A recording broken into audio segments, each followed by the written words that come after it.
मेरा नाम आदि है। मैं एक मामूली सा लड़का था और एक मामूली से शहर में रहता था। मिडिल क्लास फैमिली से बिलोंग करता था।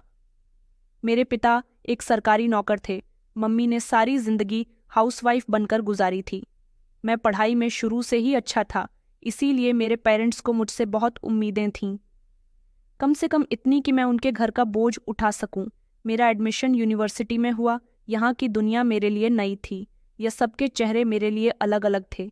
एक दिन जब मैं लेक्चरर हॉल में दाखिल हुआ तो एक चेहरा ऐसा था जो सबसे अलग था। उसकी आंखों में अजीब सी चमक थी। उसका नाम परिणीति था। शुरू में तो सिर्फ हम दोनों के बीच में हेलो हुई, फिर ग्रुप में असाइनमेंट करते करते बातें बढ़ती गई। अब हम दोनों की बातें असाइनमेंट से निकलकर पर्सनल तक पहुंच गई थीं। मुझे कहानी लिखने का बहुत शौक था।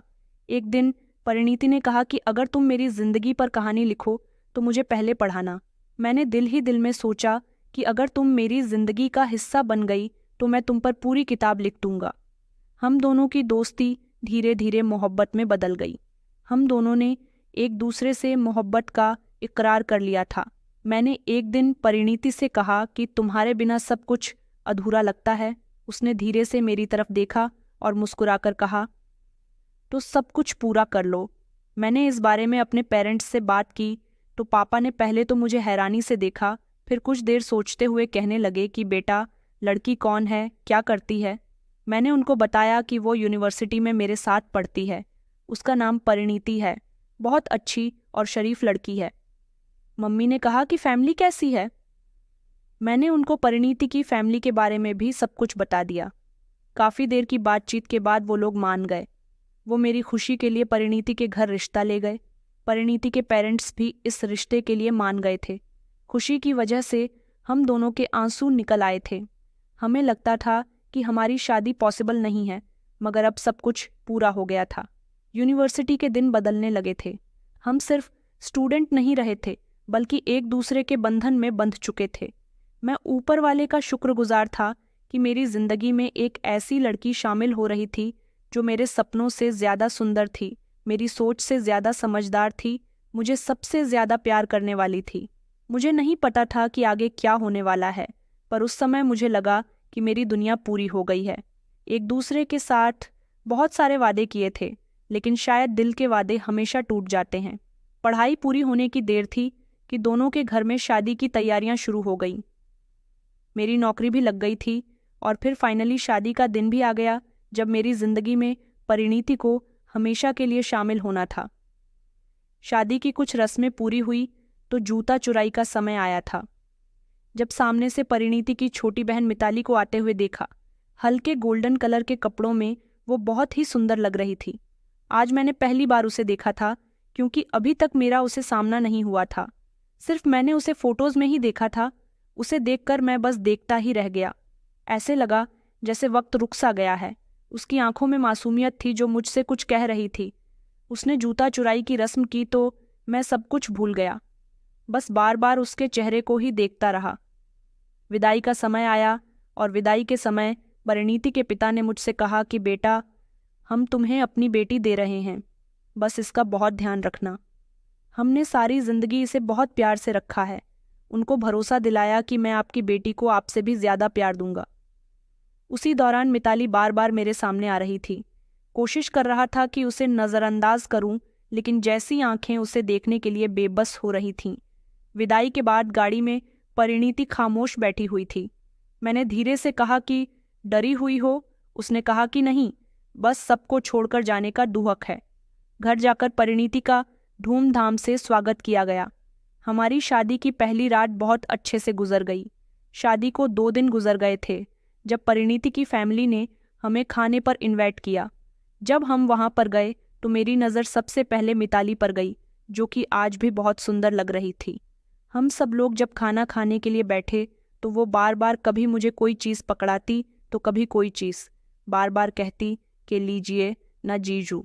चावल की प्लेट देते समय अचानक उसका हाथ मेरे हाथ से टकरा गया। मुझे बहुत अजीब सा महसूस हुआ। परिणीति ने मुस्कुराकर कहा कि मेरी बहन हर काम में बिल्कुल परफेक्ट है, आपको वक्त नहीं लगेगा। इसे पसंद करने में परिणीति ने ये बात शायद मजाक में कही थी, लेकिन मेरे दिल में जैसे जगह कर चुकी थी। उसके बाद हम लोग मिताली के कमरे में गए। परिणीति ने अपने बचपन की एल्बम निकालकर मुझे दिखाई। उसने बताया कि मिताली के जन्म की तस्वीरें हैं और हमारी फैमिली ट्रिप की। मैं कोशिश कर रहा था कि परिणीति पर ध्यान रखूं, लेकिन तस्वीर में मिताली मुझे अपनी तरफ खींच रही थी। कुछ दिन बाद हमारे घर मेरे ससुराल वालों को इनवाइट किया गया। जब वहां पर मिताली आई तो घर के सब लोगों से बहुत अच्छे से बात कर रही थी। कुछ दिन और गुजर गए।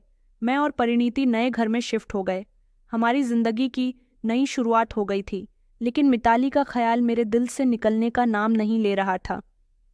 मैं कभी कभी बहाना बनाकर परिणीति से कहता कि चलो तुम्हारे घर चलते हैं, मम्मी पापा का हालचाल पूछ लेते हैं। वो खुशी खुशी वहां जाने के लिए तैयार हो जाती और मुझे वहां पहुंचकर मिताली को देखकर जैसे सुकून मिलता था। मिताली की सुंदरता धीरे धीरे मेरे दिल में जगह बना रही थी। बस वो दिन मेरी जिंदगी का पहला दिन था, लेकिन शायद जिंदगी सिर्फ परिणीति के साथ नहीं, किसी और की झलक भी उसमें शामिल हो चुकी थी। हम दोनों की शादी के बाद जैसे सब कुछ नॉर्मल सा होने लगा था।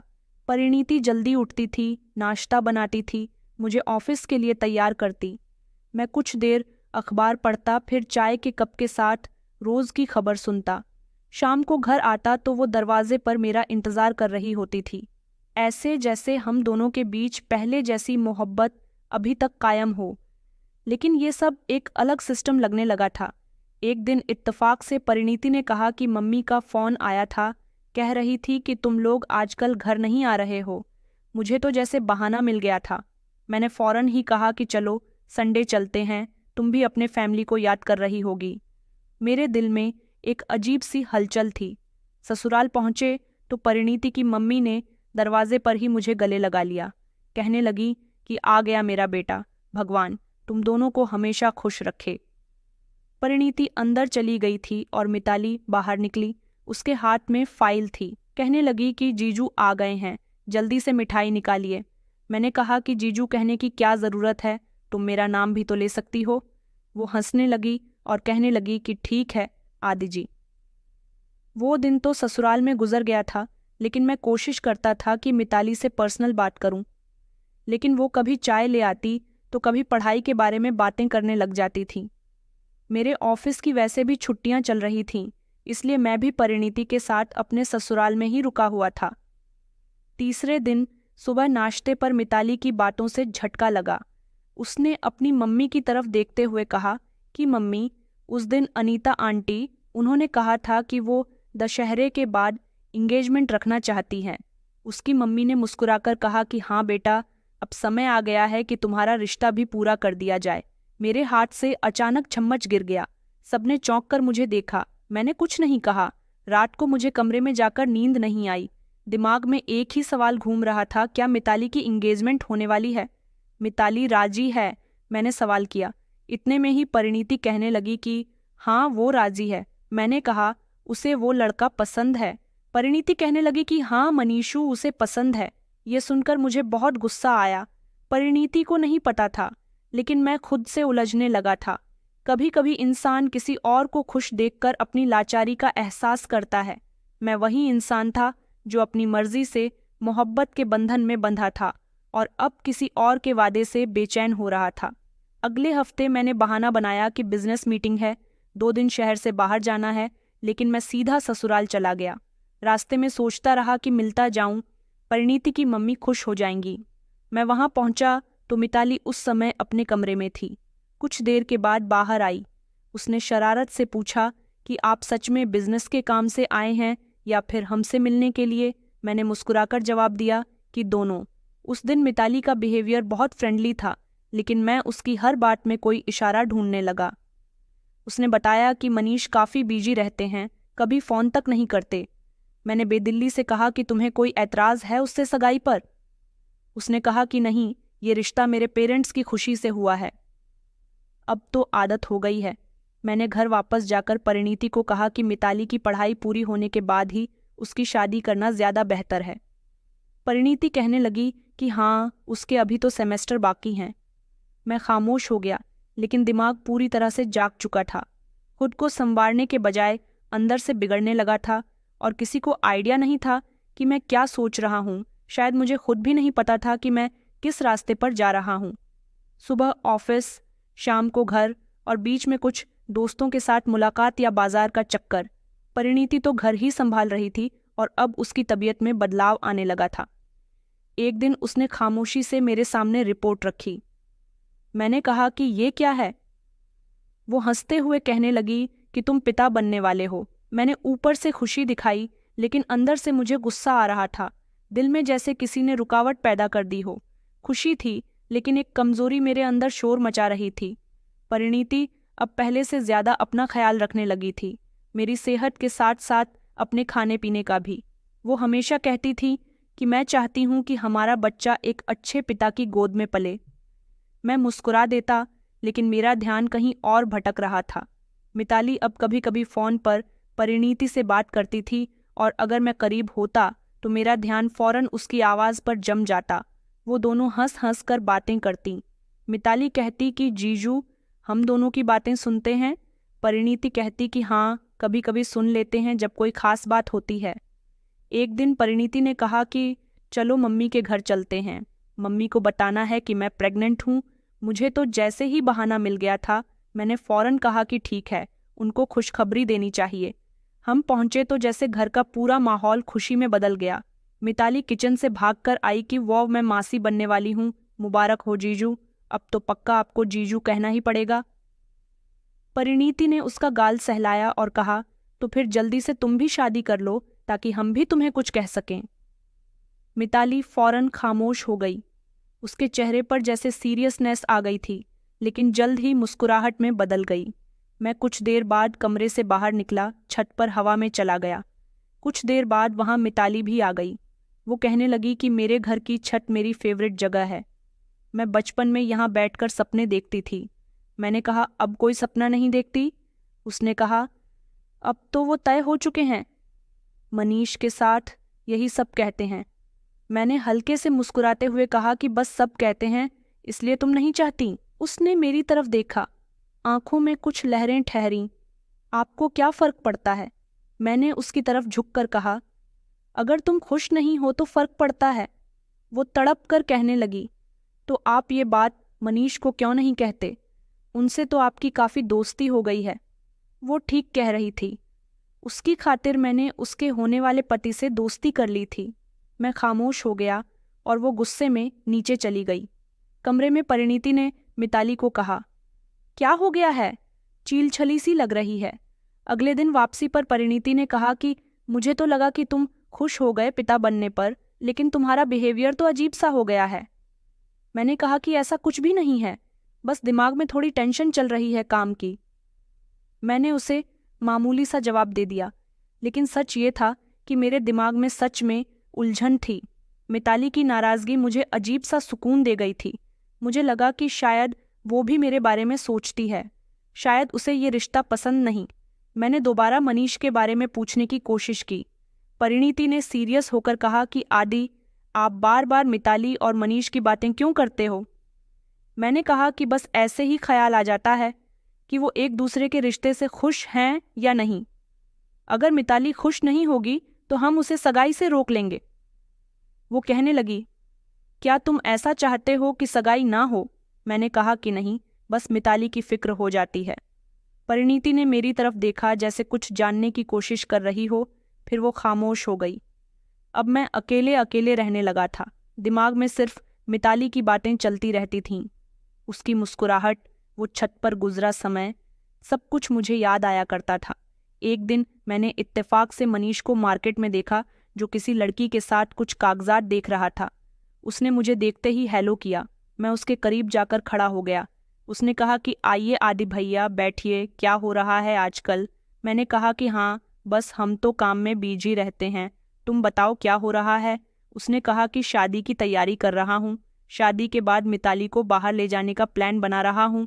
ये सुनकर मेरे दिल पर जैसे किसी ने बोझ रख दिया हो। ये बात तो मैंने आपको पहले भी बताई थी कि आपने उसे बता दिया। मैंने कहा कि हाँ, लेकिन वो खामोश रही। शायद खुशी उससे संभाली नहीं गई। वो हंसने लगा। मैं बिना कुछ कहे उठा, क्योंकि मेरा दिमाग आउट हो चुका था। घर आकर मैं परिणीति के पास बैठा वो सब्जी काट रही थी। मैंने धीरे से उसके पेट पर हाथ रखा।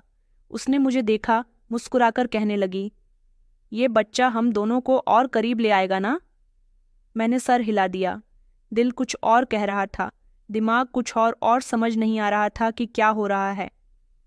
मैं हारने लगा था। कारोबार की हालत कुछ हफ्तों से खराब चल रही थी। कुछ महीने पहले तक जिसमें थोड़ा फायदा बचता था, अब वो भी नुकसान में जा चुका था। मैं इन सब हिसाब किताबों में उलझा हुआ था कि एक शाम मेरे पास परिणीति आई। उसका चेहरा थका हुआ था, लेकिन हाथ में कागज थे। मैंने कहा, ये क्या है? उसने कहा कि मैंने 2 जगह पर अप्लाई किया था, एक स्कूल और एक कंपनी से कॉल आई है, कल इंटरव्यू है। मैंने कहा कि तुम्हें कोई ज़रूरत नहीं है नौकरी करने की, अभी तुम प्रेग्नेंट हो और ऐसी कंडीशन में मैं तुम्हें बिल्कुल इजाज़त नहीं दूंगा काम करने की। उसने कहा, मैं माँ बनने वाली हूँ, कमज़ोर नहीं हूँ, ये समय सिर्फ तुम्हारा नहीं मेरा भी है। मैं खामोश हो गया। परिणीति सच में बदल गई थी। कुछ दिनों बाद उसने जॉब शुरू कर दी। सुबह जाती, शाम को घर वापस आती, थकी हुई होती, मगर खाने के लिए कुछ ना कुछ बना ही लिया करती थी। मैंने उस दिन उससे मना भी किया कि तुम कुछ मत करो, मैं बाजार से मंगवा लूंगा। उसने कहा कि नहीं, तुम्हारे लिए ये सब कौन करेगा। वह खामोशी से किचन में चली गई और मैं कुछ न कह सका। मैंने उसको थैंक यू भी नहीं बोला। मेरी नज़र में सिर्फ एक ही चेहरा था जिसकी तस्वीर हर बार मेरे दिमाग पर छा जाती थी, मिताली। मैं हमेशा परिणीति से कहता कि चलो मम्मी के घर चलते हैं, मिताली के हालचाल पूछ लेते हैं। वो बिना किसी सवाल के तैयार हो जाती थी। वो समझती थी कि मैं उसके परिवार की फिक्र करता हूँ, उनमें इंटरेस्ट लेता हूँ, लेकिन मेरी नीयत में सिर्फ उसकी बहन थी। ससुराल पहुंचकर मैं फौरन मिताली को तलाश करता कि वो कहाँ पर है। वो कभी अपने कमरे में पढ़ाई कर रही होती तो कभी किचन में काम कर रही होती थी। हर बार मैं उसे देखकर अपने दिल को तसल्ली दिया करता था। एक दिन वो गैलरी में अकेली बैठी हुई थी। परिणीति अंदर थी। मैं चुपचाप जाकर उसके पास बैठ गया। मैंने कहा, काफ़ी खामोश हो आजकल तुम। उसने कहा कि आपको कैसे पता? मैंने कहा कि बस, मैं तो तुम्हें देखता रहता हूँ। उसने बताया कि मनीष की तरफ से उसकी फैमिली दबाव डाल रही है। वो लोग शादी की डेट फिक्स करना चाहते हैं। और तुम क्या चाहती हो? उसने कहा कि मेरे चाहने न चाहने से क्या फ़र्क पड़ता है, फैसला तो सब कर चुके हैं। मैंने कहा, तो तुम इनकार क्यों नहीं कर देती? उसने मेरी आंखों में देखकर कहा, क्योंकि तुम इनकार करवाने नहीं आए, सिर्फ सुनने आए हो। ये कहकर वो उठकर अंदर चली गई। उस रात मैंने परिणीति से बात की कि मनीष तुम्हारे ख्याल से कैसा लड़का है। उसने कहा कि ठीक है, थोड़ा ओवर रिएक्ट है, मगर मिताली के लिए परफेक्ट है। मैंने कहा कि नहीं, तुम्हारी बहन के लिए थोड़ा ज़्यादा होगा। बात करो उसकी फैमिली से कि तुम्हें थोड़ा वक्त लेना चाहिए। शादी के लिए वो कहने लगी, क्या तुम चाहते हो कि ये रिश्ता ना हो? मैंने कहा कि बस वक्त लेना चाहिए, इतनी जल्दी आखिर किस बात की है? परिणीति ने घूर कर मुझे देखा, लेकिन वो कुछ नहीं बोली। अगले दिन जब मैं ऑफिस गया तो मकान मालिक ने मुझे साफ कह दिया कि अगले हफ्ते मकान का किराया नहीं दिया तो घर खाली करना पड़ेगा। मैं खामोश हो गया। मैं घर पर बैठा हुआ था। जब परिणीति आई, उसने कहा कि मैंने आपके लिए एक कमेटी निकलवाई है, जल्द ही मिल जाएगी, आप उससे कोई बिजनेस कर लेना। मैंने सर हिला दिया, लेकिन मुझे कुछ महसूस नहीं हुआ। परिणीति की कुर्बानी, उसकी फिक्र, सब कुछ मुझे एक बोझ लगने लगी थी। वो मेरे रास्ते की दीवार बनती जा रही थी, मिताली तक पहुंचने में रुकावट पैदा कर रही थी। एक शाम जब हम परिणीति के मायके की तरफ, किसी का बर्थडे था, परिणीति ने कहा कि चलो हम भी चलते हैं। जब हम वहां पहुंचे तो मिताली थोड़ी देर के बाद आई। सुंदर सी ड्रेस में मैं उसकी तरफ बढ़ गया। क्या बात है, आज तो बहुत ही बिजी हो? उसने हंसकर कहा कि नहीं, बस उससे बचने की कोशिश कर रही हूं जिससे बचना मुश्किल है। इतना कहकर वो आगे बढ़ गई। उसके शब्द काफी देर तक मुझ पर हमला करते रहे। मैं हर लम्हे उसके किसी इशारे का इंतजार करता रहा जो मुझे यकीन दिला दे कि मिताली भी मुझे चाहती है। बिजनेस की परेशानी, परिणीति की कंडीशन की वजह से सब बेकार लगने लगा था। मेरी आंखों पर हवस की पट्टी बन चुकी थी, लेकिन मेरी आंखों में सिर्फ एक ही चेहरा था, बाकी सब चेहरे, सब रिश्ते बंधन में बंध चुके थे। मैं बाकी सबकी नज़रों में वही आदि था जो एक पति था, पिता बनने वाला था, लेकिन अंदर से मैं मिताली का कैदी बन चुका था और ये कैद अब शायद उम्र भर की होने वाली थी। सुबह ऑफिस जाने के बहाने मैं हमेशा पार्क में चला जाता था। वैसे भी ऑफिस में मेरी कोई जगह नहीं थी, लेकिन दिमाग में एक और वही हिसाब किताब चल रहा था जिसे पूरा करने का ना मैं खुद को काबिल समझता था और ना ही खुद को कमज़ोर करने के लिए तैयार था। घर की सारी परेशानी मेरी पत्नी ने ऐसी हालत में भी अपनी नौकरी से हल करनी शुरू कर दी थी। मुझे मिताली की एंगेजमेंट से पहले कुछ भी अच्छा नहीं लग रहा था। घर में उसकी एंगेजमेंट की तैयारियां जोर शोर से चल रही थीं। सब खुश थे और मैं खामोश था, तमाशा देख रहा था, अंदर ही अंदर कुछ सोच रहा था। एक दिन परिणीति की मम्मी कह रही थी कि मिताली की शादी की डेट भी फाइनल कर लेते हैं। मनीष की फैमिली चाहती है कि अगले महीने इन दोनों की शादी हो जाए। मैंने चौंक कर कहा कि इतनी जल्दी क्यों? उन्होंने कहा कि बेटा, तुम्हें कोई ऐतराज़ है? मैंने कहा कि नहीं, मुझे कोई ऐतराज़ नहीं है, बस वो मिताली अभी पढ़ रही है। उसकी मम्मी कहने लगी कि मनीष बाहर जाना चाहता है, इससे पहले शादी हो जाएगी तो मिताली भी उसके साथ चली जाएगी, यही उसका प्लान है। मेरा सर झुक गया। उस रात मैं छत पर अकेला जाकर बैठ गया। परिणीति की बार बार आवाज़ आती रही, आदि कहाँ हो, खाना खा लो, ठंडा हो रहा है। मैंने कोई जवाब नहीं दिया। अब एक फैसला मेरे दिमाग में था। अगले दिन मैंने परिणीति के लिए दोपहर में चॉकलेट खरीदी और फिर खुद को समझा दिया कि देख लो, अगर ये एहसास खत्म हो सकता है तो क्यों ना उसे मौका दिया जाए। घर जाकर मैंने परिणीति को चॉकलेट दी तो वो खुश हो गई। उसने मुस्कुराकर कहा कि मम्मी कहती हैं कि प्रेग्नेंट औरत को छोटे छोटे तोहफे बहुत खुश करते हैं। मैंने मुस्कुराकर सर हिला दिया। मेरे दिमाग में बस एक बात चल रही थी कि मैं इस औरत को मार सकता हूँ जो अब मेरी संतान को जन्म देने वाली है। ये सवाल मेरे दिमाग को काट रहा था और मैं खुद को बहाने देता कि मैं मजबूर हूँ। अगर मिताली मेरी हो सकती है तो सब कुछ ठीक हो जाएगा। ये बस एक रुकावट है। कई दिनों तक मैंने परिणीति से अलग रहना शुरू कर दिया। रात को देर से घर आना, सुबह जल्दी जाना, बातों में बेरुखी। वो समझ गई थी कि कुछ न कुछ तो गड़बड़ है। एक शाम उसने मुझसे पूछा कि आदि, क्या मैं तुम्हारे लिए अब बोझ बन गई हूँ? मैंने चौंक कर उसकी तरफ देखा। उसकी आंखों में आंसू थे। मैंने कहा कि तुम ऐसा क्यों सोचती हो? उसने कहा कि आपका बिहेवियर से ऐसा लगता है। आप मुझसे दूर हो गए हो। ये शायद आपको मुझसे कुछ और चाहिए था जो मैं आपको नहीं दे सकी। मैंने कहा कि ऐसा कुछ भी नहीं है, बस बिजनेस की टेंशन है। फाइनेंशियल हालत खराब होने की वजह से परेशानी हो रही है। उसने कुछ नहीं कहा। काफ़ी देर तक खामोश रही। फिर कहने लगी कि अगर मेरी मौजूदगी आपको तकलीफ दे रही है तो मुझे बता देना, मैं इल्ज़ाम नहीं दूंगी। ये शब्द मेरे अंदर जैसे धमाके की तरह गूंज रहे थे। वो सब कुछ समझ गई थी। यह सिर्फ इमोशनल होने की वजह से ऐसा कहने पर मजबूर हो गई। इसी हफ्ते एक दिन मैंने उससे कहा कि चलो कहीं बाहर चलते हैं, थोड़ा टाइम साथ में गुजारेंगे।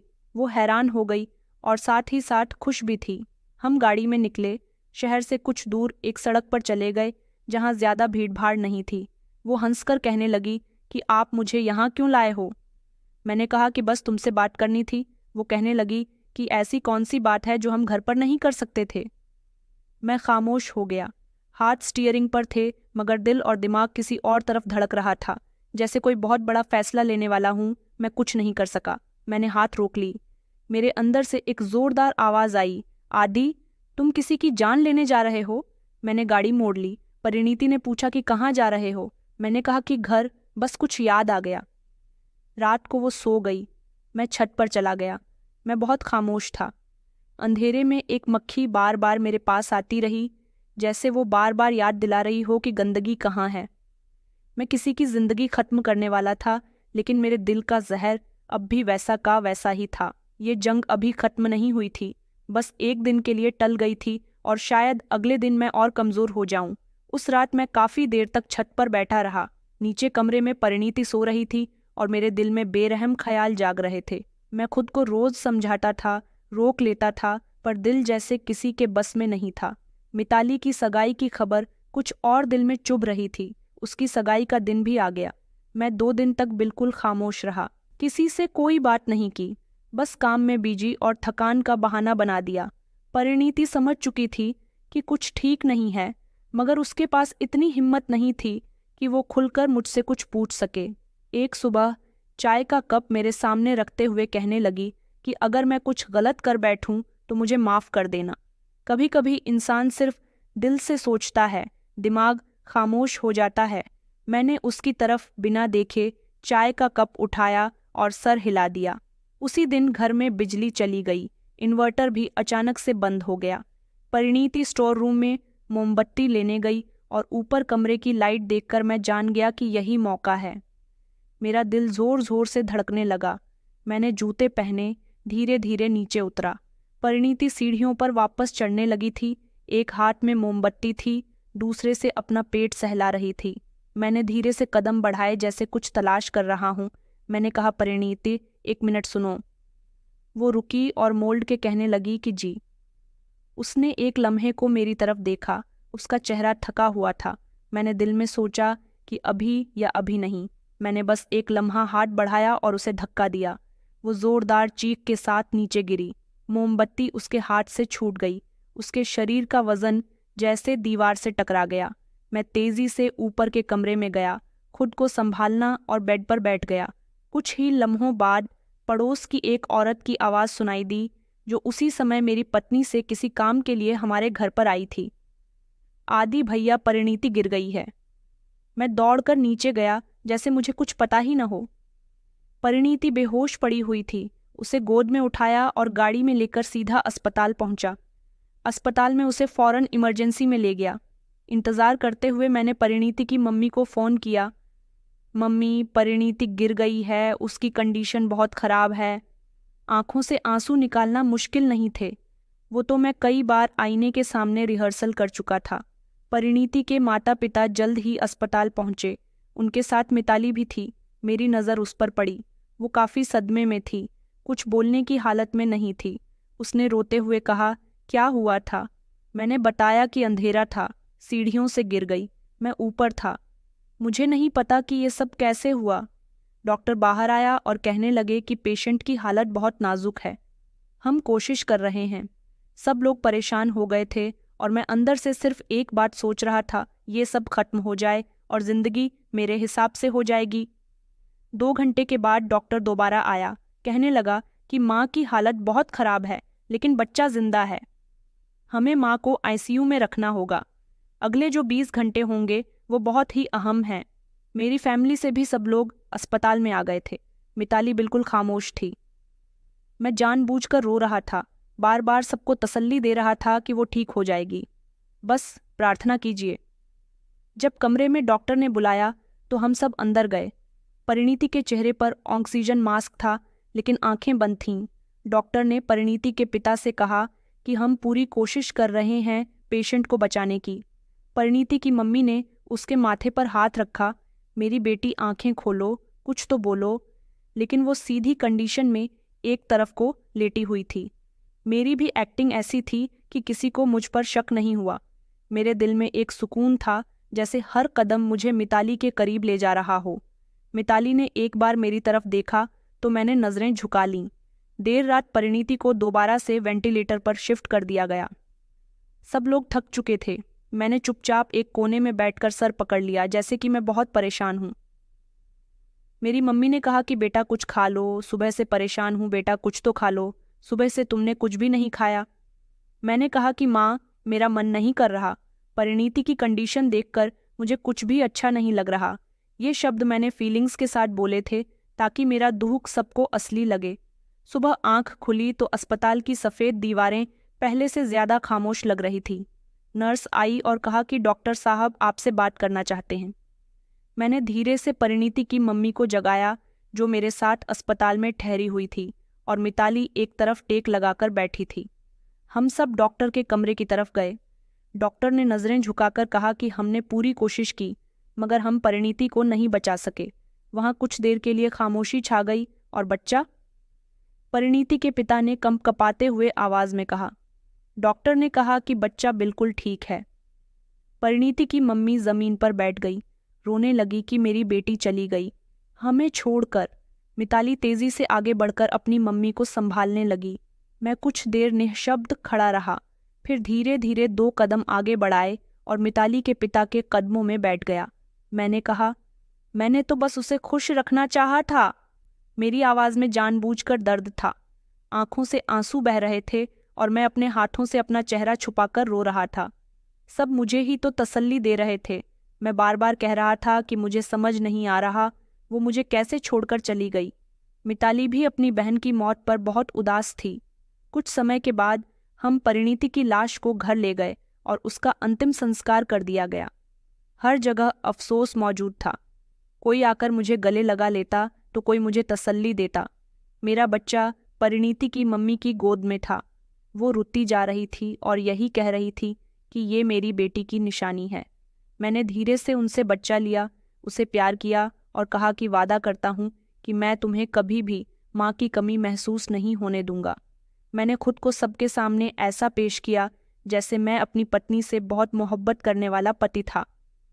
घर में 2 दिन तक खामोशी रही। तीसरी रात परिणीति के पिता ने मुझसे कहा कि बेटा तुम अकेले हो, हम तुम्हें ऐसे नहीं देख सकते। मैंने कहा, पापा जी, मैं किसी के सहारे बिना भी अपने बेटे को पाल लूंगा।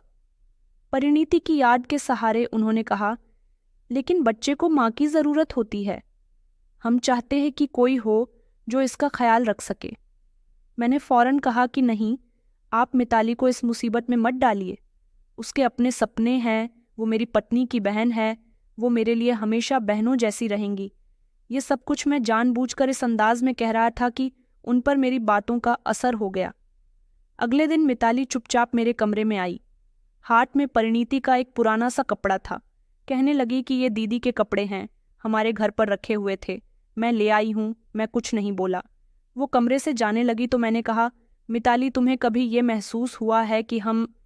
उसने फौरन मेरी तरफ पलटकर देखा, फिर कहने लगी कि कभी नहीं। इतना कहकर वो बाहर चली गई। मेरे चेहरे पर एक हल्की सी मुस्कुराहट उभरी, जैसे मंजिल अब मेरे ज्यादा दूर नहीं, मैंने सबके दिल जीत लिए थे। अब अगला कदम सिर्फ वक्त का था। अगले दिन मैं अपने बेटे को गोद में लेकर बैठा हुआ था, खामोश था। लगातार यही सोच रहा था कि लोग कितनी जल्दी दुख पर यकीन कर लेते हैं और कुछ ऐसे शब्द जो दिल को छू जाए, वही इंसान जो असल में मुजरिम होता है, सबको मासूम नजर आने लगता है।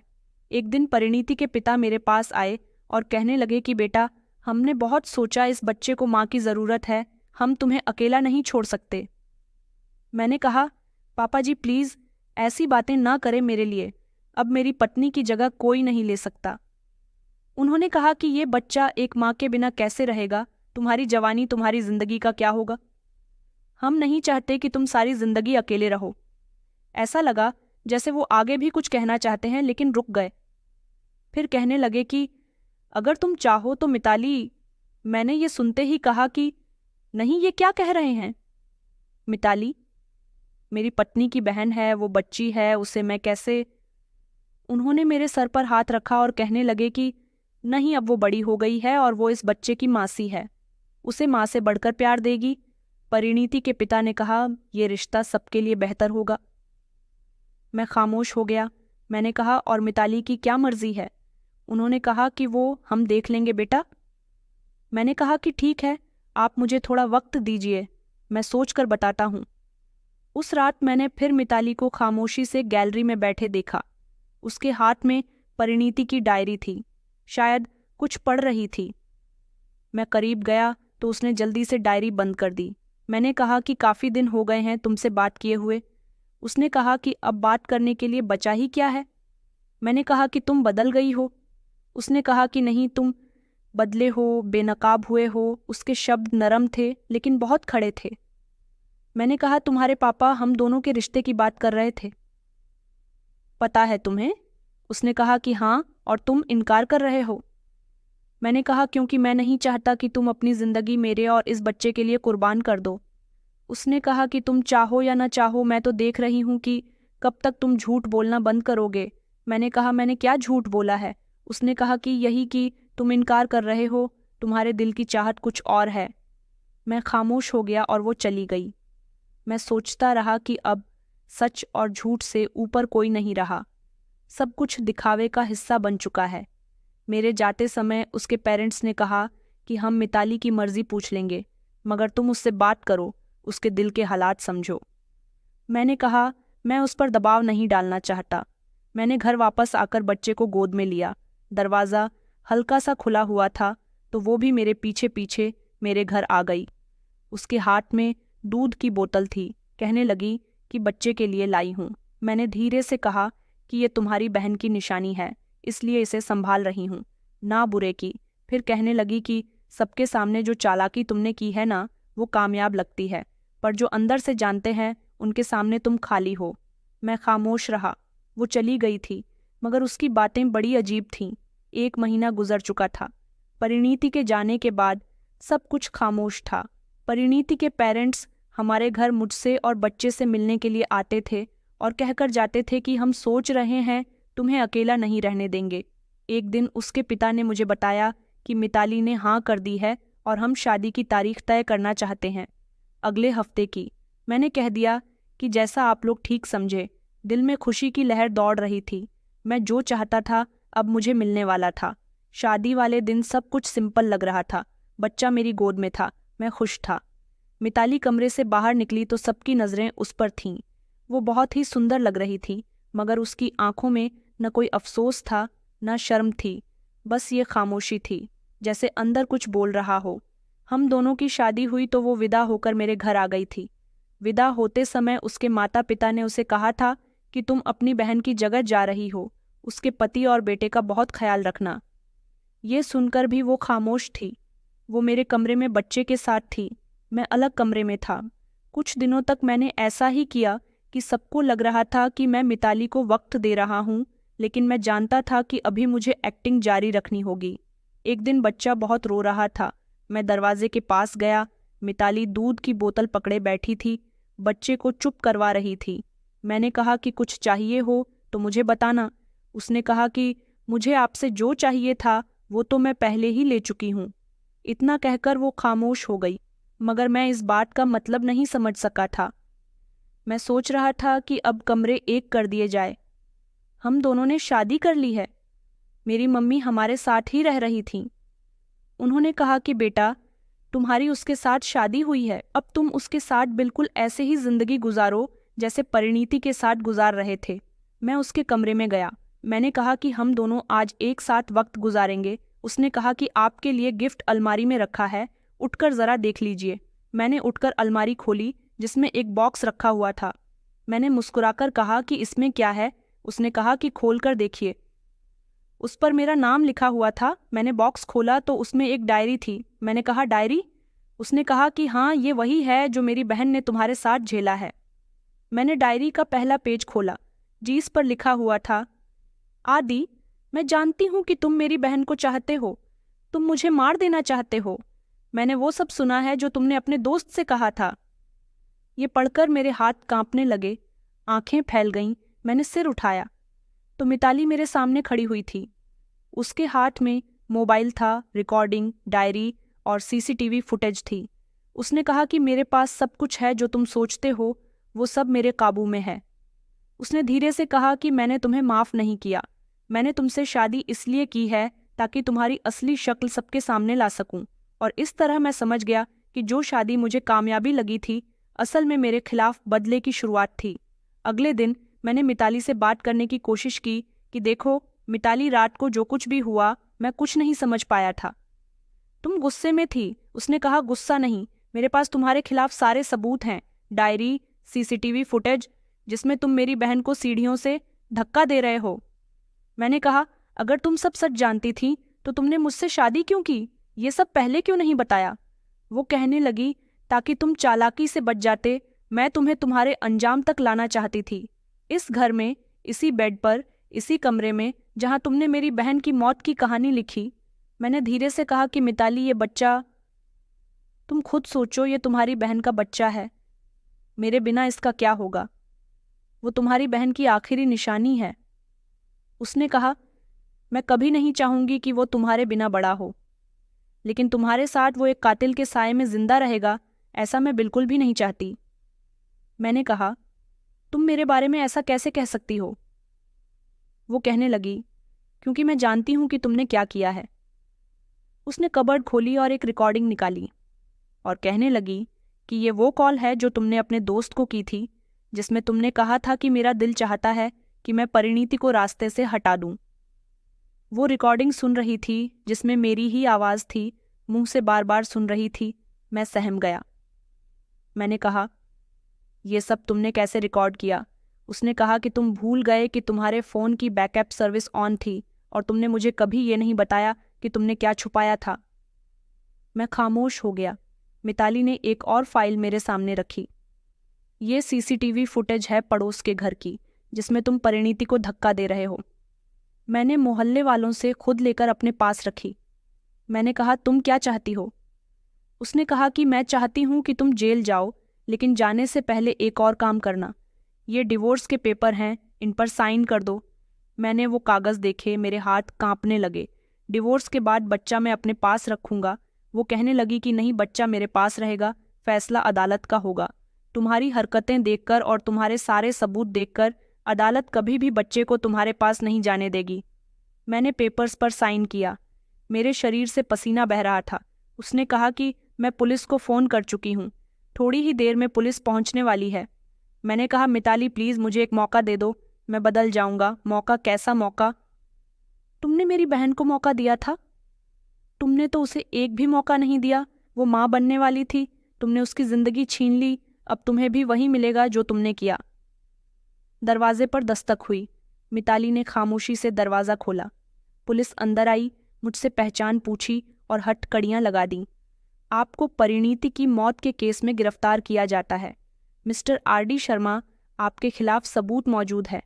मैंने आखिरी बार मिताली की तरफ देखा कि तुमने मुझे बर्बाद कर दिया, तुमने अच्छा नहीं किया। वो कहने लगी कि नहीं, तुमने खुद को बर्बाद किया है।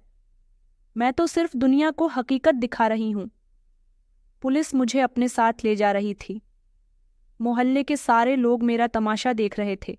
ये वही मोहल्ला था जहाँ कभी सब लोग मेरी तारीफ किया करते थे। अब मैं सबके सामने शर्मिंदा हो रहा था। मेरी मम्मी ने रोते हुए पूछा कि क्या हो गया मेरे बेटे को, कहाँ ले जा रहे हो? ये सब झूठ है, वो ऐसा नहीं कर सकता। वो तो परिणीति से बहुत मोहब्बत करता था। मैंने कुछ नहीं कहा, बस खामोशी से चलता रहा, क्योंकि अब मेरे पास कोई झूठ बाकी नहीं रहा था, सिर्फ सच था जो सबके सामने आ चुका था। जेल का दरवाज़ा बंद हुआ तो जैसे पूरी दुनिया मेरे पीछे खामोश हो गई हो। एक समय था जब सब मुझे एक समझदार और पढ़े लिखे आदमी का बेटा कहा करते थे, एक समझदार इंसान समझते थे। आज मेरी पूरी पहचान बदल चुकी थी। मैं एक मुजरिम और एक कातिल बन गया था, एक धोखेबाज इंसान था। पहले दिन हवालात की दीवारों को लगातार घूरता रहा। मुझे अपनी पत्नी की याद आ रही थी, वो पत्नी जिसने मेरे लिए कितनी कुर्बानियाँ दी थीं और मैंने उसके लिए क्या किया। उसकी बहन पर मेरी नज़र क्या जम गई। मैं उसकी मोहब्बत को भूल गया, उसकी कुर्बानियों को भूल गया, उसकी उन बातों को भूल गया जब वो शादी से पहले मुझसे कहा करती थी कि कभी मुझे मत छोड़ना। मैं तुमसे बहुत मोहब्बत करती हूँ, हम दोनों साथ मिलकर ज़िंदगी बिताएंगे। हम दोनों ने न जाने कितने सपने देखे थे, और फिर एक दिन मेरी नीयत में बदलाव आ गया और फिर सब कुछ बदल गया, सब कुछ बर्बाद हो गया। मिताली ने बिल्कुल सही कहा था कि मैंने अपने हाथों से सब कुछ बर्बाद कर लिया। मैं चाहता तो अपनी औलाद की खातिर अपने दिल से गलत ख्याल निकाल सकता था, लेकिन मैंने ऐसा नहीं किया। मैंने अपनी उस पत्नी को जान से मार दिया जो मेरी खुशी की खातिर खुद को परेशानियां दे रही थी, जिसने मेरी सारी परेशानियों को अपने सर पर ले लिया था। एक पुलिस वाले ने पानी का ग्लास सामने लाकर रखा तो पहली बार ऐसा लगा कि वक्त मुझसे अब बदला लेगा। अब शायद देने का वक्त है। 2 दिन बाद मिताली जेल में मजिस्ट्रेट के सामने पेश हुई। वो खामोशी से आई। जज के सामने उसने डिवोर्स के पेपर्स जमा किए और बिना कुछ बोले कागजात पर सिग्नेचर कर दिए। मेरी नज़र उस पर जमी हुई थी, लेकिन उसने एक बार भी मेरी तरफ नहीं देखा। अदालत ने मेरा मुकदमा रोज आगे बढ़ाया। वकील ने सफाइयाँ दी। मैंने कहा कि मैंने उसे नहीं मारा, वो एक हादसा था। अदालत ने मेरा वीडियो चलाया, वो रिकॉर्डिंग सुनाई जिसमें मैं अपने दोस्त से बात कर रहा था, और वो डायरी जिसमें मेरी पत्नी की मौत की प्लानिंग का दर्द था। अदालत ने अपना फैसला सुनाया और मुझे उम्र कैद की सज़ा सुना दी। मैं चुपचाप रहा, अपने परिवार और अपने ससुराल वालों की नज़रों में गिर गया था। वो लोग जो कभी मेरी बहुत इज्जत किया करते थे, आज मुझे कोस रहे थे। मुझे मेरे की सज़ा मिल रही है। यहाँ की दिन रात बहुत अलग होते हैं। अब मुझे पता चला कि इंसान को जितना मिलता है उतने में वो खुश नहीं होता, और जब वो हाथ से सब कुछ गंवा देता है तब एहसास होता है कि वक्त पर समझदारी क्यों नहीं दिखाई। दोस्तों, उम्मीद करती हूँ आपको हमारी कहानी पसंद आई होगी। कहानी पसंद आई है तो वीडियो को लाइक करें, चैनल पर नए हैं तो चैनल को सब्सक्राइब करें, और हाँ, नोटिफिकेशन बेल को ज़रूर दबाएं ताकि अगली अपडेट सबसे पहले आपको मिले। धन्यवाद।